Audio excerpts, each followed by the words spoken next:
يا أهلا بكل متابعين إيمان في كل مكان. وحشتوني قوي قوي من الرواية اللي فاتت. النهاردة جاية وجايبة لكم معايا رواية حلوة قوي بجد. رواية النهاردة قوية بمعنى الكلمة، بجد من أقوى الروايات اللي اشتغلت فيها. الرواية دي حلوة جدا بقلم الكاتبة الجميلة جونير رزق الله. لكن قبل ما نبدأ رواية النهاردة يا ريت ما تنسوش تصلوا على النبي وتفجروا زر اللايك، ويلا بسرعة بسرعة نبدأ روايتنا. ملاك بنوتة شكلها عندها حبوب، وكل جامعة بيتنمروا عليها، محدش بيحبها، حتى مرات أبوها بتعاملها بقسوة جدا، وبتحب بنتها أكتر منها بكتير. من يوم ما والدتها توفت وهي اتجوزت أبوها، وهي دايما بتعاملها بأسلوب صعب جدا. عمرها ما حنت عليها، حتى ولو هي مريضة كانت دايما برضو بتدعي عليها بالموت. بس هل هي استسلمت؟ لا طبعا، كانت بتتدرب في النادي، كانت دايما تتدرب في فنون القتال، كانت بتعرف تضرب اللي قدامها كويس قوي، لكن ما كانتش بتقسى على حد، وما كانتش بتفتري أبدا. مرات أبوها اللي اسمها أسماء أكتر واحدة بتكره ملاك وبتتمنى لها الشر. صحيت من النوم على المية اللي نازلة على وشها. يلا يا أختي، يلا يا أختي، هتفضلي نايمالي طول الليل والنهار؟ يلا يا أختي عشان تروحي الجامعة، مستحيل تكون أحسن من بنتي. ملاك بهدوء يستفز أي حد. ماشي يا مرات أبويا، كده كده أصلا ما كنتش محتاجة حد يصحيني، المنبه كان هيضرب. أخ منك، يعني انت يا اختي بتتدربي فنون القتال ده وجايه تفرضي اجنحتك علينا؟ جاتك القرف، انت بقيتي بارده ومستفزه، معرفش ليه كده. ردت ملاك ببرود. طيب يلا بقى امشي من طريقي، لاني مش فاضيالك على اللي انت بتقوليه ده، بجد بقت حاجه خانقه تو ماتش. مشيت مرات ابوها اسماء وهي بتبرطم. جاتك نيله بنت مستفزه. حضرت ملاك نفسها وجاهزة تروح تقابل أكبر متنمرين في الجامعة. وبعد ما دخلت الجامعة لقيتهم عمالين يبصوا عليها من فوق لتحت، الشلة كلها واقفين لها ومترصصين لها زي الطابور. ما اهتمتش وكانت لسه هتمشي، وقفتها بنت لابسة قصير، وطبعا دي واحدة من المتنمرين. ايه يا ملاك، وحشتيني موت، وحشتني الأيام اللي كنت بتنمر عليكي فيها. ياي كانت أيام بصراحة تجنن. بصت لها ملاك بنظرة غريبة وكانت لسه هتمشي. صاحبتها المتنمرة اللي اسمها كارما قالت معلش أصل بسبب اجتهادها بتتكبر علينا، ده اللي ناقص. قالت ملاك بهدوء طيب ماشي، سيبوني في حالي بقى، أكيد كده خلصتوا كلكم كلامكم اللي دايما فاضي وملهوش أي لازمة بالنسبة لي. ومشيت بكل برود. ونروح بقى في مكان تاني. ظهر شخص بعضلاته وسيم، تقريبا كده كل البنات نفسهم في نظرة منه. راح اتدرب وعمل الروتين اليومي بتاعه، وبعد ما خلص راح على البيت على طول واخد الشاور بتاعه ولبس هدوم الشغل. وقال وهو بيبص على الصورة اللي كانت في ايده وطلعها من جيبه: انا هدفع اللي قتلكم التمن واخليه يموت زي ما موتكم. وراح مسك الصورة، وقبل ما يمشي بص عليها نظرة أخيرة بكل تحدي وجبروت، وبعدين لبس القناع بتاعه ومشي بهدوء جحيمي بيفكر ايه هو انتقامه اللي جاي. وبعدين راح عند القسم اللي من أول ما دخل وكل الناس عملوا له تحية، وجه الرائد عثمان وقال: الحمد لله انك جيت، الرئيس عايزك جوه وبيقول ان عايزك في مهمة بخصوص أهلك يا عميل السري. لمعت عيونه بالقسوة وكان مستني اللحظة دي بفارغ الصبر. ويروح عند الرائد رئيسه في الشغل وقدم التحية وقال: حضرتك محتاجني في حاجة؟ قال له الرائد: محمد، حضرتك احنا عرفنا ان اللي قتلوا عيلتك يا عميل فهد اسمه مصطفى، واكتشفنا ان هو اللي مدبر كل ده، وكمان عرفنا انه هيعمل عملية مخدرات هتكون في الجامعة، فاحنا محتاجينك تتنكر وتكون من شباب الجامعة دول ومحدش يشك فيك. وكمان خلي بالك من مديرة المدرسة والمدرسين، لأنهم هيكونوا ليهم يد في الموضوع ده. العميل فهد ضابط في المخابرات السرية، عيونه لونها رمادي وبتكون لونها أحمر لما بيتعصب. عيلته ماتت، بس مش بحادثة عادية، دي حادثة مدبرة. تقصد إني أتنكر بطريقتي علشان محدش يكشف حاجة؟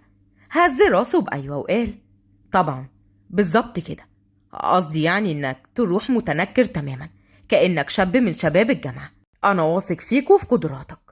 قدم التحية وبعدين مشي. ونروح لملاك.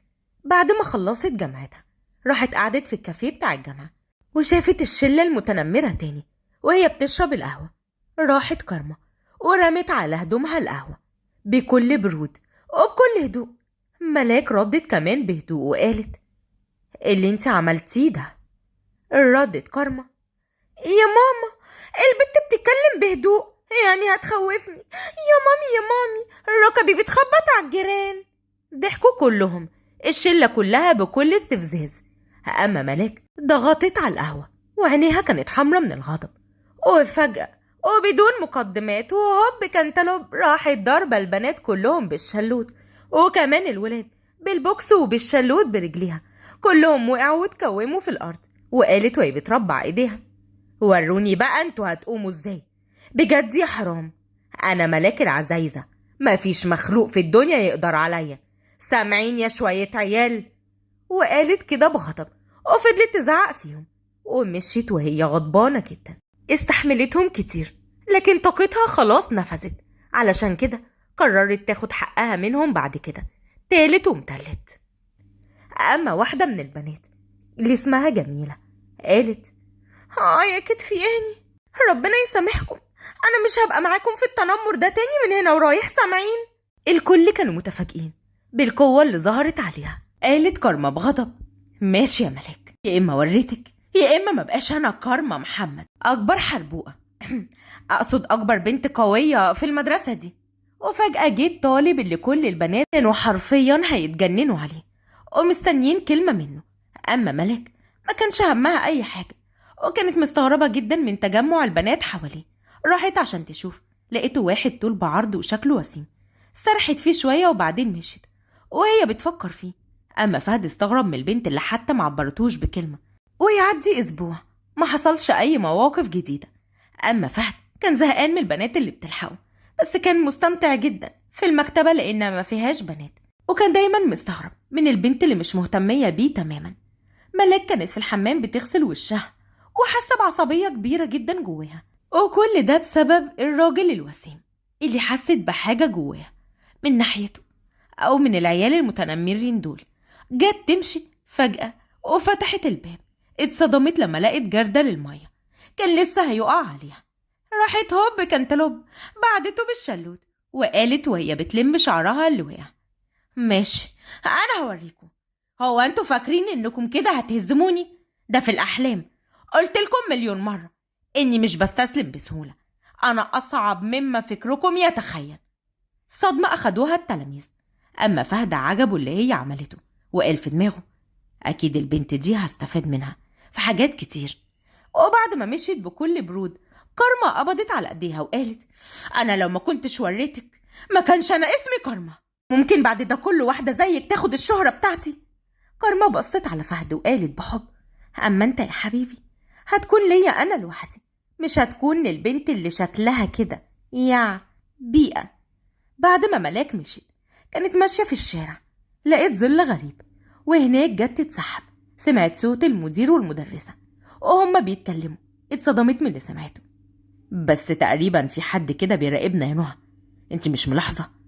أنا قلقان وحاسس إن في حاجة غلط بتحصل من ورانا، كل أخبار الجامعة بتوصلهم. نهى المعلمة قالت: لا ما تقلقش، لحد دلوقتي البوليس ما عملش أي حاجة.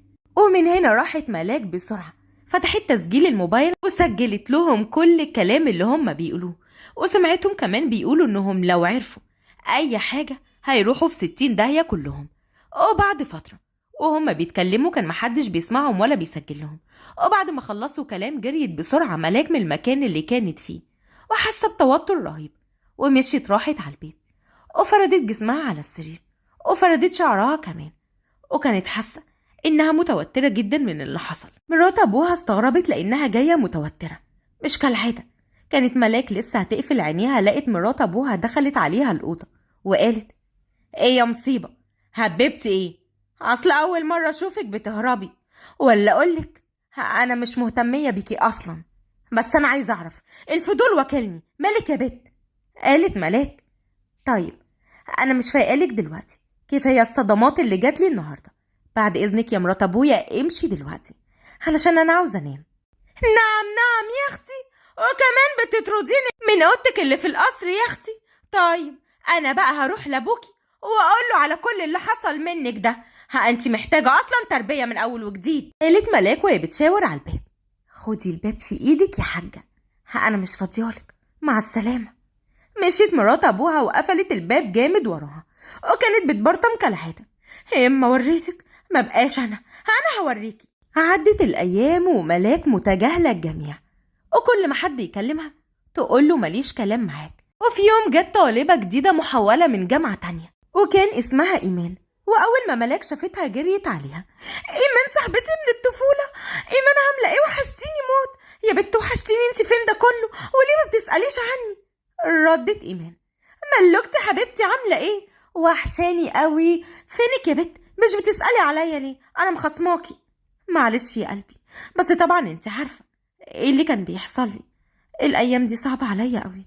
ايمان بحزن. طبعا يا حبيبتي انا عارفه، ربنا يعينك على العيشه الصعبه اللي انت فيها. وكملت بحماس.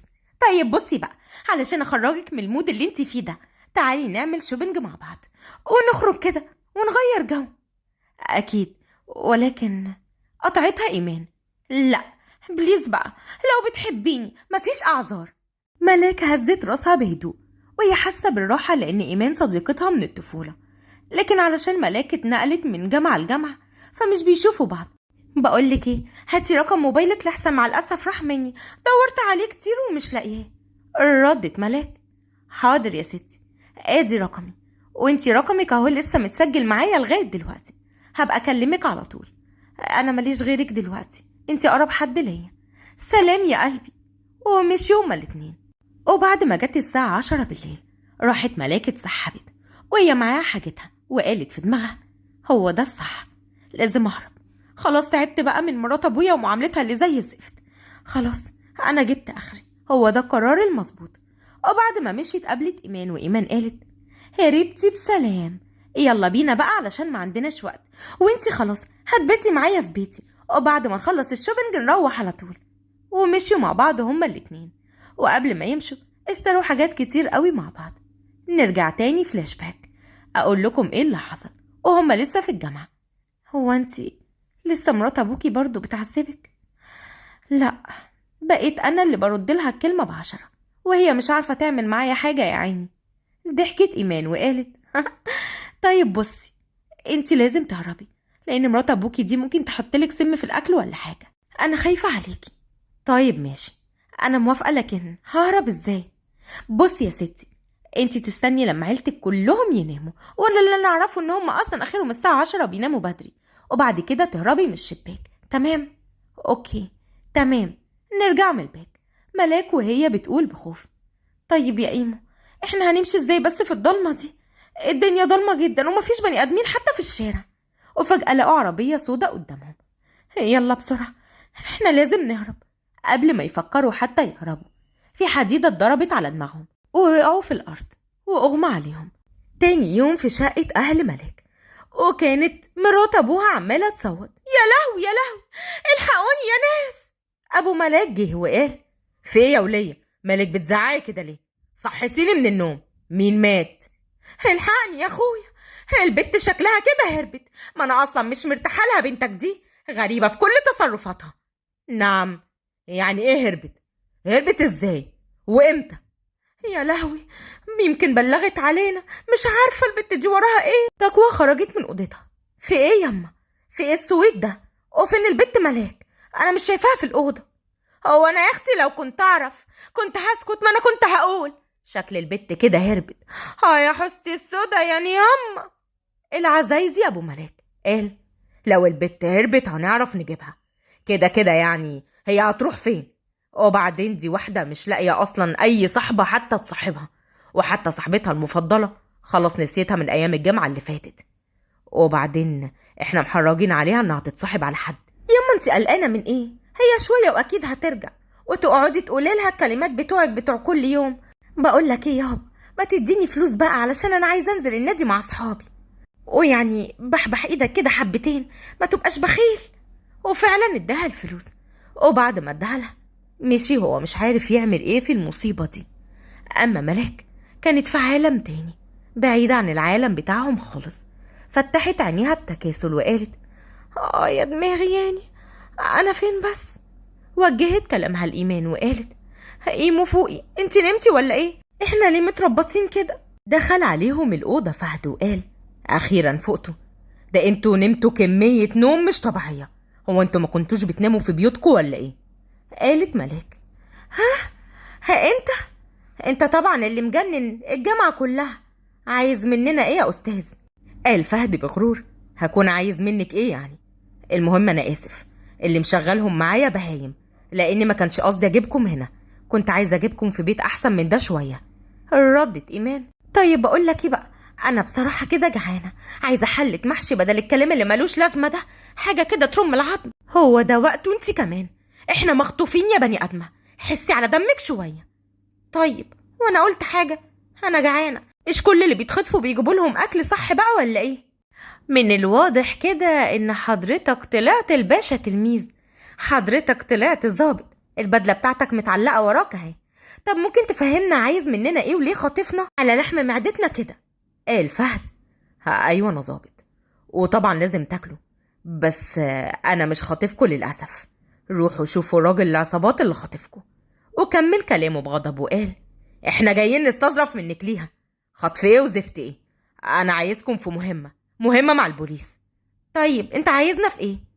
انا عندي للاسف مهمة في الجامعة بتاعتكم اللي انتوا فيها. انت يا ملاك بتعرفي تدافعي عن نفسك، فتقدري تهاجمي على المجرمين بكل سهولة. وانت يا ايمان اكتشفت انك بتعرفي في التكنولوجيا كويس جدا والهكر، فاحنا محتاجينك تكوني معانا في المهمة دي وتهكري موقع الجامعة اللي انتوا فيها. فك البنات وكلهم بدأوا يتفقوا مع بعض على الخطة اللي يعملوها.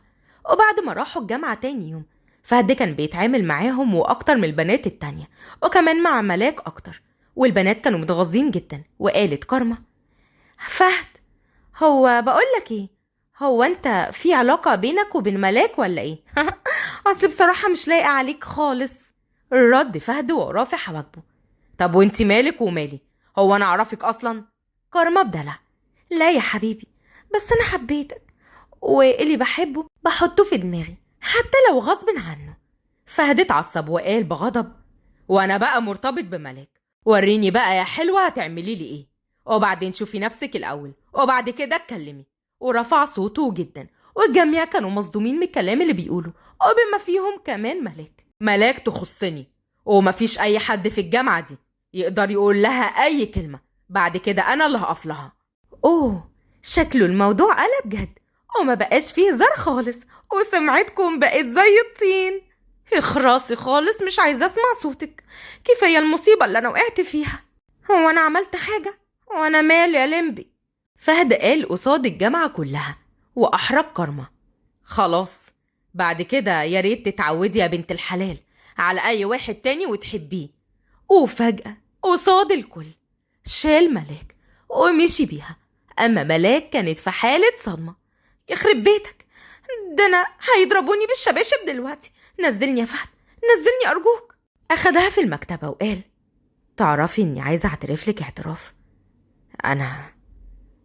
انا بصراحة حبيتك من اول يوم دخلت فيه الجامعة. لمعت عين ملاك بفرحة وقالت: انا بصراحة انا كمان جوايا مشاعر كتير قوي، بس كمل فهد: بعد ما نخلص المهمة دي وعد مني اني هتجوزك وعيشك اسعد انسانة في الدنيا. اتصدمت وفي نفس الوقت فرحت: اخيرا يا راجل حسيت بيا، انا كمان من اول لحظة دخلت فيها الجامعة وانا بحبك. وبعدين مكسوفة ان انا شلتك، انا اصلا لو كنت متجوزك دلوقتي ما كنتش هشيلك وبس، بس للأسف بقى مضطر اصبر، هنعمل ايه؟ قالت ملاك: تصدق فكرتني، خد التسجيل ده هينفعك قوي. قال فهد باستغراب: تسجيل ايه ده بالظبط والمين؟ ردت ملاك: اكيد هيساعدك في المهمة دي، بس يا رب اكون نجحت في المهمة دي. طيب وانتي متأكدة من نفسك قوي بقى كده ليه؟ يا عم انا معترفة بنفسي وعارفة اني محترفة في الاكشن. يلا روح بقى علشان تسمع الفويس، بس ارجوك ما تسرقش التليفون ده، انا مأجراه ب100 جنيه. ضحك فهد وقال: ما تقلقيش يا حبيبتي، ده جوه عينيا الاتنين، ده انا زودهولك يا قمر. احمر خدودها جدا واتكسفت ومشيت وهي مش مستوعبة أي حاجة حصلت النهاردة. وفي مكان تاني كان في واحد قاعد على الكرسي حاطط رجل على رجل وقال بغضب: يعني ايه لسه معرفتوش حاجة؟ أنا لازم أدمر أي حد يقف في طريقي، لازم نستمر ولازم اللي يقف في طريقنا ندمره. يا باشا احنا معرفناش حاجة عن الجاسوس اللي في الجامعة، احنا كل اللي عارفينه ان اسمه فهد وبس. طيب امشوا انتوا، وانا لازم افكر كويس قوي واجيب معلومات عن اللي اسمه فهد ده، ووقتها هنقدر كلنا نتصرف ونعرف احنا بنعمل ايه.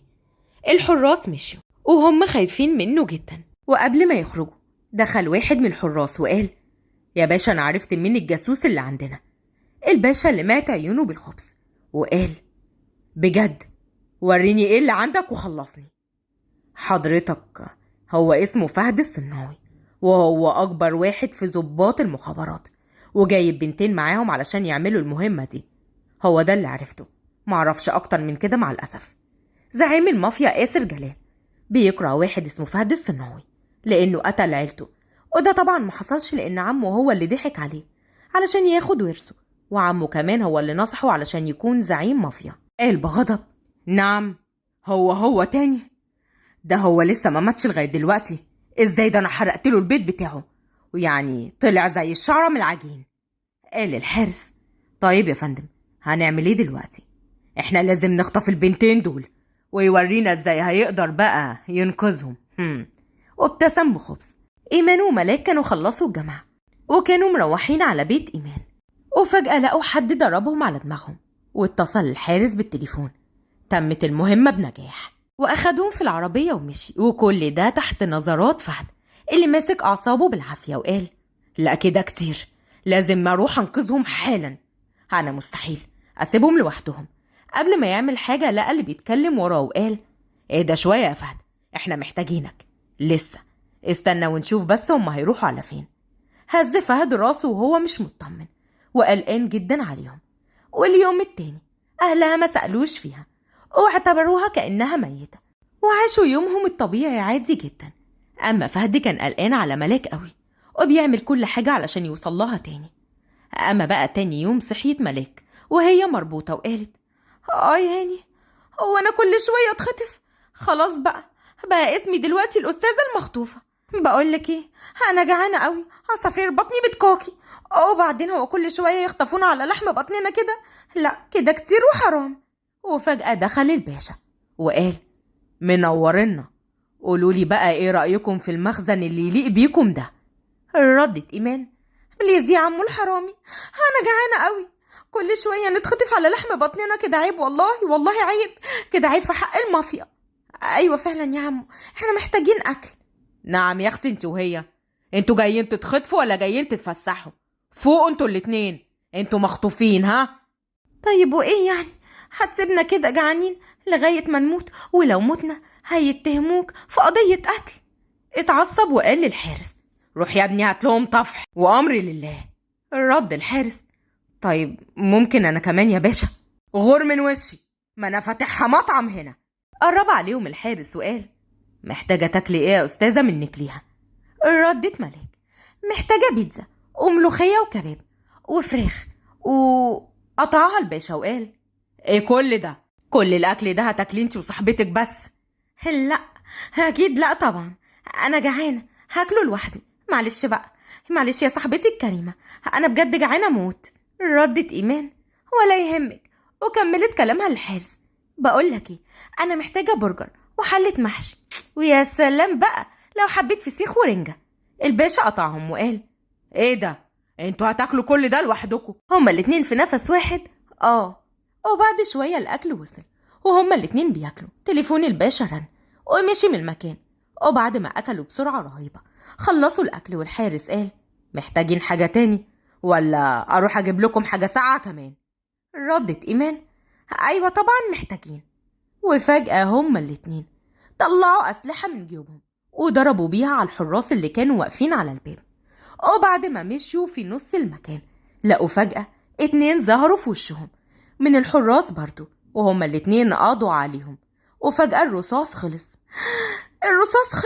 كده، لازم بقى نتعامل بقدرتنا علشان اللعب يكون أوضح بكتير. ردت ملاك: عندك حق، يلا بينا.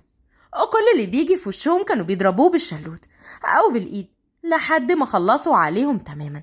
وقالت ملاك: كده خلصنا على كله، صح؟ ما اعتقدش ان في تاني. ما فضل لناش غير الباشا.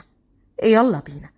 وهما الاتنين كانوا لسه هيتسحبوا على بره، وفجأة دخل الباشا في وشهم وقال: اهلا اهلا بيكم. بقى انتوا تعملوا كل ده في حراسي؟ لا بجد كده ما ينفعش. ولسه هيضرب على ملاك الرصاصة إيمان قربت عليه ووقفت قصادها والرصاصة جت فيها. إيمان، قومي يا إيمان، انت كويسة؟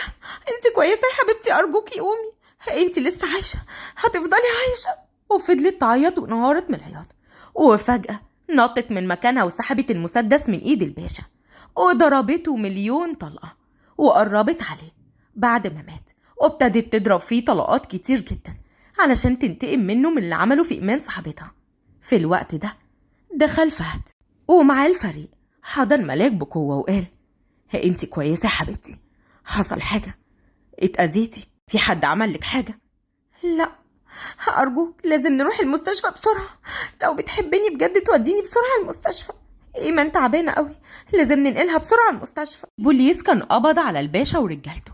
وبعد يوم طويل قال فهد الملاك: يلا يا ملوكة نمشي علشان ترتاحي ونسيبها ترتاح. نهاية الباشا الزفت ده على ايدي انا وبس، مش هسيبه غير لما يموت في ايدي. انا ما كنتش اتوقع انه هيفضل عايش بعد كل الطلقات دي. رد وقال: يا حبيبتي اهدي بس يا روح قلبي، ما تقلقيش.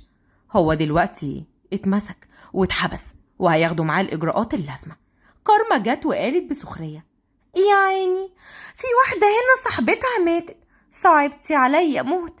ملاك قربت عليها وفضلت تضرب فيها: اوعي ابعدي عني يا متوحشه يا همجيه، انت ما تعرفيش انا مين؟ طبعا احنا عارفين ان انت مين. انت بنت زعيم المافيا الباشا، وانت اللي مدبره كل حاجه علشان تخلصي من حبيبتي ملاك. قالت كارما بتوتر: انت عرفت منين؟ ازاي؟ وبعدين سابتهم ومشيت بسرعه، وكان وشها كله كدمات بسبب ضرب ملاك ليها. وبعد ما خلصوا الفتره الصعبه دي ايمان فاقت ولقت الرائد محمد. قالت: انا فين؟ انا الرائد محمد، واسف جدا على كل اللي حصل لك ده. فين ملاك؟ هي ملاك كويسه؟ حصل لها حاجه؟ لا ما تقلقيش، هي كويسه جدا وزي الفل، هتجيلك دلوقتي. ملاك لما عرفت انها فاقت جريت عليها: حبيبتي يا ايمو، وحشتيني بجد، قلقتيني عليكي قوي. طيب انا مخصماكي بقى ومش هكلمك تاني. ملوكه، اللي حاسه ان في صداع، انا مش عارفه انا فين، انا مش فاكره حاجه، لانك يا روح قلبي كنتي بتدافعي عني وخليتي الرصاصه تيجي فيكي انتي علشان تحميني. طيب حلو، انا اول ما اطلع من المستشفى هوريكي مفاجاه، تمام؟ ردت ملاك وقالت: تمام يا ستي، موافقه. وبعد ما ايمان خرجت من المستشفى: ها، مستعده علشان اوريكي المفاجاه اللي اتفقنا عليها؟ مفاجاه حلوه قوي، جاهزه؟ وفجاه زقتها على فهد وقالت: اي خدمه يا ملوكه. بصت ملاك على فهد بكسوف رهيب وهي بين احضانه، وكانت خجلانه جدا وشها احمر، وقالت: فهد، ازيك؟ انت عامل ايه؟ رد فهد: عامله ايه انت يا قلب فهد؟ من جوه ده انت الحب. ملاك اتكسفت وقالت: صح، عملت ايه في موضوع التسجيل؟ قال فهد: طبعا وديته للضباط وهم هيتصرفوا مع مديرين الجامعه. طيب واهلي ايه اخبارهم؟ هم كويسين؟ ما تقلقيش، هم موجودين، بس للاسف تقوى بنتهم ماتت. ملاك اتصدمت وقالت: نعم، انت اللي موتها اكيد؟ رد فهد: لا طبعا، وانا هموتها ليه؟ انا اللي اعرفه ان هي ماتت في حادثه عربيه، يعني موتة طبيعيه، وفجاه شالها في وسط الشارع. بقولك ايه، انا بحبك بقى من الاخر. ها، هتتجوزيني ولا اروح اجيب المأذون واكتب كتابي عليكي دلوقتي؟ لا خلاص، موافقه يا مجنون. وبعد شهر خطوبه ايمان خلت ملاك تكون اجمل واحده، ولما نزلت الكل اتصدم من جمالها. اما فهد كان عمال يضرب نار في الهوا، وكان فرحان جدا بعروسته أجمل بنت في الدنيا. بحبك يا ملاك، يا أحلى ملوكة في الدنيا كلها. مش مصدق، كل الجمال ده بتاعي أنا لوحدي. أنا النهاردة أسعد راجل في الدنيا كلها. أنا كمان، فرحانة قوي، وانت طالع زي القمر. وبعد ما المأذون كتب الكتاب وكان لسه هيمشي، محمد وقف وقال: استنى يا عم المأذون، انت مستعجل ليه؟ طيب انا برضو عايزة اتجوز ايمان. ايمان اتكسفت وكلهم سقفوا بفرحة. وكده توتة توتة وتكون خلصت الحدوتة. يا رب تكون عجبتكم. اتمنى لو عجبتكم يا ريت ما تنسوش تعملوا سبسكرايب للقناة وتفعلوا زر الجرس على كلمة الكل علشان يوصل لكم إشعار أول ما ننزل رواية جديدة. هستنى آرائكم في التعليقات وتقولوا لي يا ترى حبيتوا الرواية ولا لا، وكمان ما تنسوش تشيروها في كل مكان. ألقاكم في رواية جديدة يا أجمل إخوات في الدنيا. مع السلامة.